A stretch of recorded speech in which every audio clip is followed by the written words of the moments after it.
Newton's second law of motion discussed previously is actually directly describing impulsive force, as it states that the rate of change of momentum of an object is directly proportional to the force applied to it. The more commonly known force equation, F equals ma, is a derivation of impulsive force where the mass of the object is assumed to be constant throughout the whole process. However, in this topic, we're very much interested in the time of impact, t, and final velocity. Impulsive force is represented by t. To increase or decrease the impulsive force for a certain activity, we may look into the change in momentum, impulse, mv minus mu, and the time of impact, t. If you desire the increase of impulsive force, you may either increase the impulse or decrease the time of impact, or both at once. As the player kicked the ball, he followed through with his kicking motion even after coming into contact with the ball to further increase the final velocity of his foot, thus increasing impulse and by extension, impulsive force. Increasing time of impact to lower impulsive force. Superheroes always lands in the same pose, bending their legs as they touch the ground to increase the time of impact, minimizing the impulsive force. But this might also be done to increase their coolness when landing. Crumple zone. A car's front and back portion is designed in such a way that during an impact, it is soft enough to deform and crumple, increasing the time of impact, t, lowering the force exerting on the driver, minimizing injuries. Decreasing time of impact to increase impulsive force.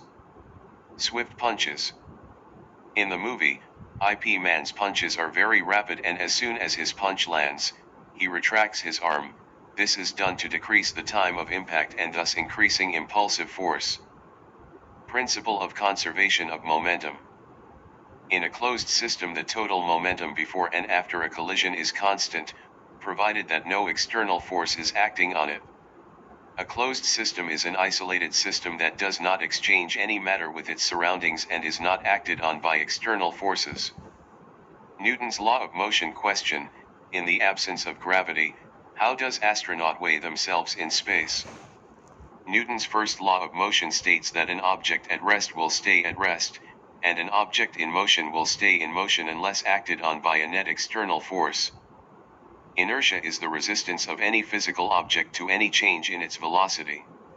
This includes changes to the object's speed, or direction of motion. Inertia in layman's terms: an object at rest will want to stay stationary. A moving object will want to continue its motion unless some force pushes on them. Explanation: when the bus starts moving, sudden acceleration, the passengers who were previously stationary will resist this change in velocity and maintain their positions. Although it may seem like the passenger is being flung backwards, it is the bus that moved forward while the passenger stays stationary. The opposite can be said for when the moving bus comes to a sudden stop. Hammer example. Tightening the hammer head is more efficient and easier if we lightly hit the handle against the table while hammer is upright. The hammer head will resist this sudden change in motion and continue its motion downwards, due to inertia, hence, tightening the hammer. Elastic collision. Objects do not stick together after they collide, move separately.